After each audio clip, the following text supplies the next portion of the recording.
नमस्कार मित्रांनो, मी शेळके वकील. माझ्या शेळके वकील चॅनलमध्ये तुमचं सहर्ष स्वागत आहे. मित्रांनो, तुमच्या सहकार्यामुळं जवळजवळ 8,000 सबस्क्राईब माझे पूर्ण होत आहेत. तर मित्रांनो, तुम्ही दिलेल्या ह्या भरपूर प्रतिसादामुळं मी जास्तीत जास्त व्हिडिओ तुमच्याबद्दल आणि कायदेशीर ज्ञान जेवढं माझ्याकडं आहे तेवढं देण्याचा मी प्रयत्न करत आहे. आज फार महत्त्वाचा व्हिडिओ आहे. संपूर्ण व्हिडिओ जर तुम्ही ऐकलं असाल तर तुमची जर कोर्टामध्ये केस चालू असेल तर तुम्हाला अजिबात भीती वाटण्याची काहीही कारण नाही. काय होतं आहे मित्रांनो, ज्यावेळी आपण कोर्टामध्ये आपली केस चालू असते आणि आपण त्या केसमध्ये आरोपी असतो, त्यावेळी मनामध्ये सारखी धगधग असते, भीती वाटत असते की मला शिक्षा होईल का, माझं कसं होणार. कायम टेन्शनमध्ये सातत्यानं आपण जिथं फिरल तिथं कायम मनामध्ये एक फार मोठं टेन्शन असतं.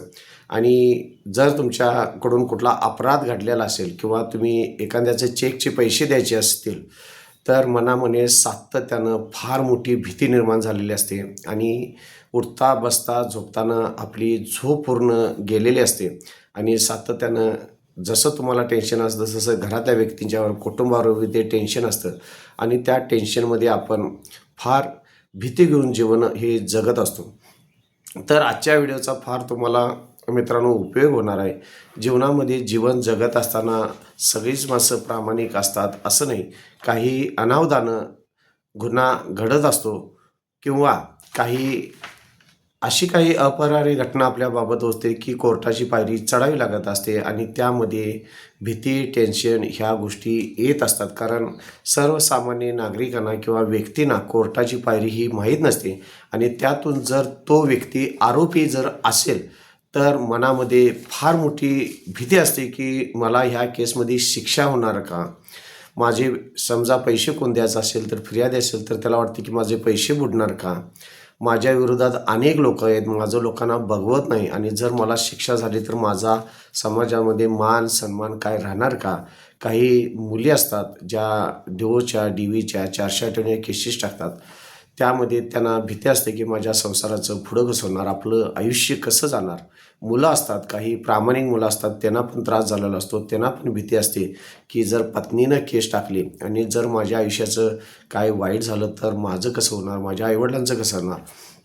अशा पद्धतीचं अनेक भीती समाजामध्ये निर्माण झालेल्या असते आणि त्यांना वाटत असते की जीवनामध्ये जीवन जगत असताना येणाऱ्या अडचणींना कसं तोड द्यायचं. काही वाईट घटनासुद्धा ह्या भीतीच्या पोटी घडलेल्या आहेत मित्रांनो. तर आजच्या व्हिडिओमध्ये आपण कोणत्याही प्रकारचं टेन्शन न घेता, मनामध्ये भीती न करता शांततापूर्वक जीवन जगून ह्या केसेसना कसं सामोरे जायचं हे आजच्या व्हिडिओमध्ये आपण मित्रांनो पाहणार आहोत.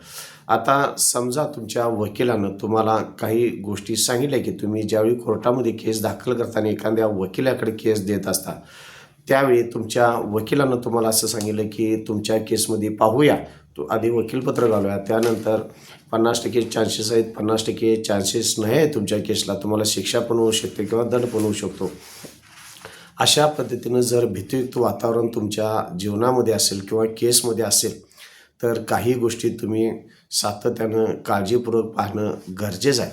त्यासाठी हा व्हिडिओ तुम्हाला अतिशय महत्त्वाचा आहे. ज्यावेळी मित्रांनो एखादा वकील तुमची केस हातामध्ये घेत असतो आणि त्या केसचा संपूर्ण अभ्यास तो वकील जर करत असेल प्रामाणिकपणे तर त्या वकिलांना 95.99% म्हणजे इतके पर्सेंटेज असणं तुमची केस हातात घेतल्यानंतर त्या वकिलांना समजत असतं की तुम्ही निर्दोष सुटणार आहे का, तुम्हाला यामध्ये शिक्षा होणार आहे का होणार नाही किंवा होणार आहे. ह्या गोष्टी ह्या वकिलांना समजत असतात मित्रांनो. त्यामुळं तुम्ही वकील देत असताना फार विचारपूर्वक वकील देणं गरजेचं आहे. त्यासाठी काही महत्त्वाचे गोष्टी असतात. तुम्ही दुसरा जर वकील दिला तर कोणतेही वकील तुम्हाला भीती घालायच्या उद्देशानं किंवा पैसे तुमच्याकडे जादा काढण्याच्या उद्देशानं चुकीची माहिती देऊन तुम्ही या केसमध्ये हरू शकता. तुम्हाला भीती घालून जेवढं पैसे काढता येईल तेवढं पैसे काढण्याचा सुद्धा प्रयत्न करू शकतात. अशा पद्धतीसुद्धा वकील व्यवसायामध्ये वकिली आहेत.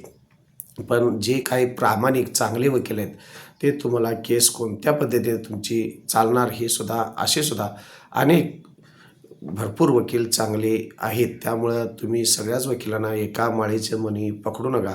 चांगले जसे वकील असतात तसे वाईटसुद्धा वकील असू शकतात या समाजामध्ये. शेवटी हा व्यवसाय आहे. तर मित्रांनो, आपण जे बोलत आहोत एक प्रामाणिक चांगल्या वकिलांच्याबद्दल आपण बोलत आहोत. जे चुकीचे आहेत ते त्यांच्या संकट, आपल्याला त्याच्याशी कोणताही संबंध नाही. आपण आपल्या केसमध्ये मनामध्ये जी भीती आहे ती कोणत्या प्रकारे काढून टाकायची हे आपण पाहत आहोत. काही केसेसमध्ये न्यायाधीशसुद्धा सांगत असतात की ह्या केसमध्ये हा पुरावा उपयोगाचा नाही, हे कामाचं नाही. त्यामुळं आरोपीवर इतकं दडपण येण्याची शक्यता असते की आरोपींनासुद्धा वाटतं की न्यायाधीशसुद्धा म्हणतात की ह्या केसमध्ये दम नाही किंवा ही कागदपत्र उपयोगाचे नाहीत. त्यावेळी मग आरोपी फार मनामध्ये भीती घेऊन जीवन जगत असतात की न्यायाधीशानं सुद्धा सांगितले की ह्या केसमध्ये दम नाही किंवा हे कागदपत्र महत्त्वाचे नाहीत. अशा पद्धतीनं आरोपीच्या मनावर फार मोठा परिणाम होण्याची शक्यता त्यांनी सातत्याने ते विचार मनामध्ये आल्यामुळं तो विचार मोठा होतो आणि आरोपी टेन्शनमध्ये जाण्याची शक्यता असते आणि सातत्याने आपल्या केसचा विचार करत असतात की मला शिक्षा होणार का, माझ्या केसचं कसं होणार. तर मित्रांनो, भिवून जाऊ नका. पहिली गोष्ट म्हणजे कोणतेही न्यायाधीश 3 वर्षापेक्षा जास्त एका कोर्टात थांबू शकत नाही. त्यांचे ट्रान्सफर बदली असते. त्यामुळे एखाद्या न्यायाधीशाने जरी तुम्हाला तुमच्या केसमध्ये काही पद्धतीनं स्टेटमेंट तुमच्याशी चुकीच्या पद्धतीने केले असेल तर न्यायाधीश तुमच्या केसचा बदलू शकतो. त्यामुळं भीती घेण्याची कारण नाही. आणि दुसरी महत्त्वाची गोष्ट अशी असते मित्रांनो, प्रत्येक फाईल न्यायाधीश वाचतोच असं नाही. काही न्यायाधीश काम बघितल्यानंतर त्यांच्या लक्षात येतं, पण काही न्यायाधीश आपण 3 वर्षे कालावधीसाठी तेवढंच जे पॉईंट आहेत तेवढेच पाहतात, पुढं ढकलत असतात. अशा पद्धतीसुद्धा न्यायाधीश काम करणार आहेत. चांगले न्यायाधीशसुद्धा प्रामाणिकपणे काम करणार आहेत. त्यामुळं न्यायाधीशाने सांगितलं किंवा वकिलांनी कोणत्या तरी सांगितलं किंवा गावातल्या 4 माणसांनी कोणीतरी सांगितलं म्हणजे तुम्हाला शिक्षा होणार आहे, तुम्ही हारणार आहे, अशा पद्धतीचा कोणत्याही प्रकारचा तुम्ही मनामध्ये मित्रांनो गैरसमज करून घेऊन तुमच्या केसवर विश्वास ठेवू नका. प्रामाणिकपणे जे काय तुम्ही चांगले वकील आहेत त्यांचा ऐकण्याचा प्रयत्न करा. आता महत्त्वाची गोष्ट आहे, आता ह्यातून मनाला शांती मिळण्यासाठी आणि तुमची केस 100% जिंकण्यासाठी काही ट्रिक्स आहेत, काही विनंती आहेत, त्या तुम्ही ऐकल्यात तर तुम्हाला चांगल्या पद्धतीनं तुम्ही टेन्शनमधनं भीतीमधनं बाहेर येऊ शकता.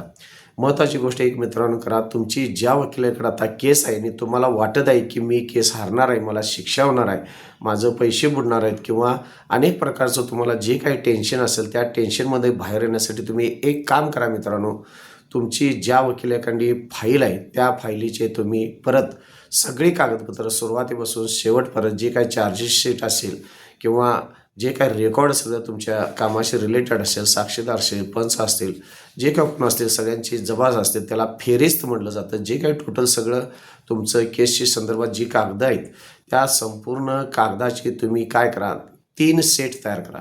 एकंदरीत 4 सेट तयार करा. 4 सेट 4 फायली तयार करा आणि त्या 4 फायलींचं काय करा, एक फाईल तुमच्या वकिलांच्याकडे असते, 3 फायली अशा वकिलांच्याकडे तुम्ही जावा जे अभ्यासू वकील आहेत. त्या अभ्यासू वकिलांची तुम्ही भेट घ्या. भेट घेतल्यानंतर 3 वकिलांना 3 फायली द्या. एकाच वेळी सगळ्या वकिलांकडे जाऊ नका. एखाद्या वेळी जो सुरुवातीला जो चांगला वकील आहे त्यांचं जे काय ओपिनियन आहे, त्यांचं काय मत आहे घ्या. त्यांची जी काय 1000 असतील, 2000 असेल, 3000 असेल, फी त्यांना द्या. त्यांच्याकडं ओपिनियन घ्या की सदर केसमध्ये काय होऊ शकतं, काय शक्यता आहेत आणि काय घडू शकतं हे त्यांच्याकडं जाणून घ्या. दुसरी महत्त्वाची गोष्ट त्यांच्याकडे अशी जाणून घ्या की सदर केस चालवत असताना तुमच्या वकिलानं काय काय चुका केल्या किंवा तुम्हीच काय चुका केल्या, चेकमध्ये खाडाखोड केली आहे का किंवा पैसे देताना चुकीच्या पद्धतीने घेतल्यात का, देताना चुकीच्या पद्धतीने द्यायला लागला का आणि तुम्हाला शिक्षा का होणार आहे ह्याचा अभ्यास करा. तुमच्याकडे काय चुका झाल्या ते बघा. त्यानंतर महत्त्वाची गोष्ट म्हणजे ज्या काही चुका झाल्या असतील त्या सुधारण्याचे काय पर्याय आहेत का बघा. अशा पद्धतीनं पहिल्या वकिलांना तुम्ही संपूर्ण ओपिनियन घ्या. तसंच ओपिनियनची नोंद करून ठेवा. दुसऱ्या वकिलांचा सल्ला घ्या. त्यांची काय फी असेल, जी सल्ला फी असेल ती द्या. त्यांच्याकडं तीच तुम्ही पुनरावृत्ती करा की ह्या केसची काय शक्यता असते, जिंकू शकतोय का हारू शकतोय, काय चुका झाल्यात आणि काय सुधारणा करता येतील. असे 3 वकिलांचे तुम्ही ओपिनियन घ्या. तुमचा एक वकील दिला, असे 4 वकिलांचे ओपिनियन झालेले असते. त्यानंतर तुम्ही तुमच्या केसचा पूर्ण स्टडी करा आणि तुमच्या झालेल्या चुका आणि जे काही सुधारण्याच्या चुका येतात त्यांचं टिप्पण काढा आणि तुमच्या वकिलांशी प्रामाणिकपणे चर्चा करा आणि त्यातनं जरी तुमचे वकील म्हणले की नाही तुम्ही केस हारणारच, तर सरळ तुम्ही तुमच्या वकिलाकडनं केस काढून घ्या आणि तुमची केस जे तुम्ही 3 वकिलांचा सल्ला घेतला होता त्या 3 वकिलापैकी ज्याने कोणी तुम्हाला 90-95% तुम्ही केस जिंकणार अशी गॅरंटी दिलेली असेल, तर अशा वकिलाकडं तुम्ही ते तुमचं काम दिलं पाहिजे. आणि भीतीपासून जी तुम्हाला 50% भीती वाटत होती ते जिंकणार की 50% हारणार ही जी भीती वाटत होती, त्या भीतीचं रूपांतर तुमचं 70-80%च्या वरती गेलेलं असणार. तुम्ही पूर्णपणे स्ट्रॉंग झालेले असताना बिंदासपणे जीवन जगत असताना केसला चांगल्या पद्धतीनं प्रतिसाद देऊ शकत असताय.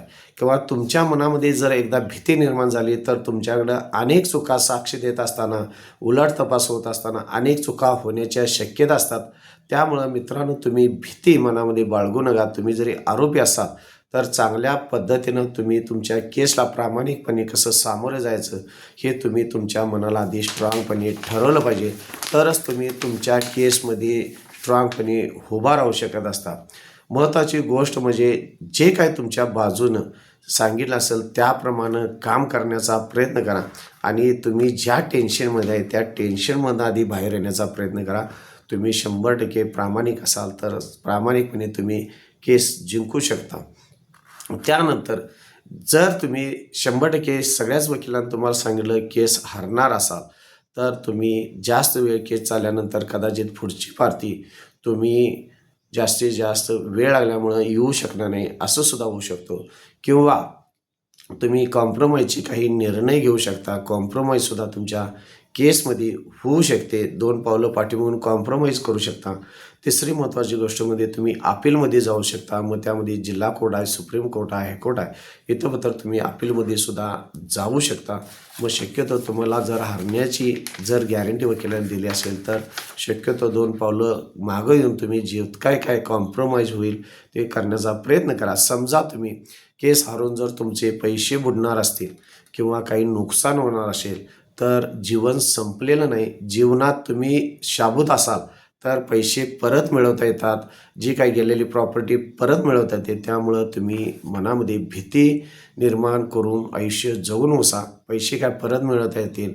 त्यामुळं मित्रांनो केस चालू असताना कोणत्याही प्रकारची भीती घेण्याचं अजिबात कारण नाही. भीती ही अशी वैशिष्ट्य आहे या भीतीचं, जर तुमच्या मनामध्ये जर घर करून बसली तर ती वाडा करत असते. फार भीती ही तुमच्यामध्ये सारखा त्याच गोष्टीचा जर विचार केला तर जीवनामध्ये ती गोष्ट फार मोठी होते आणि तुम्ही त्याच गोष्टीचा विचार करत आयुष्य मात्र करून घेत असता. टेन्शनमध्ये जाता. मग शारीरिक त्रास होतो. 50च्या जर तुम्ही पुढे असेल तर मग मधुमेह, BP हे अनेक प्रकारचे आजार आपल्याला लागू शकतात. त्यामुळे तुमची तब्येत तंदुरुस्त राहिली तर चांगल्या पद्धतीनं आजारपण आपल्याजवळ येत नाहीत आणि तुमचं माइंड पॉवर जर चांगले असेल, स्ट्रॉंग असेल तर कोणतेही आजारपण येत नाही आणि भीतीसुद्धा मनामध्ये घेण्याची काही गरज नाही. आता त्यानंतर महत्त्वाची गोष्ट आहे मित्रांनो, शेवटचा फार महत्त्वाचा मुद्दा आहे. समजा तुमच्या केसमध्ये तुम्हाला भीती वाटत आहे आणि जे कोण फिर्यादी असेल त्या फिर्यादीने समजा खोटे पुरावे हजर केले असतील, खोटे साक्षीदार उभा केले असतील, चुकीच्या पद्धतीनं काहीतरी केसमध्ये 100% काहीतरी चुक्या झालेल्या असतात. समजा खोटे साक्षीदार जर उभे केलेले असेल तर तुम्ही त्याच कोर्टामध्ये किंवा पोलीस स्टेशनला त्यांच्याविषयी तक्रार दाखल करू शकता की सदरचे खोटे साक्षीदार उभा केलेले आहेत. डॉक्युमेंट जर काय चुकीचे फ्रॉड हजर केलेले असतील ते फ्रॉड डॉक्युमेंट दाखल केलेत का बघा, त्याच्यावरसुद्धा तुम्ही पोलीस स्टेशनला कंप्लेंट दाखल करू शकता. अशा पद्धतीनं तुम्ही जर तुमच्या केसमध्ये बारकाईनं जर लक्ष दिलं तर तुम्ही केस दाखल केल्यानंतर ह्या सगळ्या जर गोष्टी काळजीपूर्वक तुमच्या जीवनामध्ये बघितलं तर तुम्हाला कोणत्याही प्रकारचं टेन्शन, भीती घेण्याचं गरज नाही आणि चांगल्या पद्धतीनं तुम्ही तुमची केस जिंकू शकता.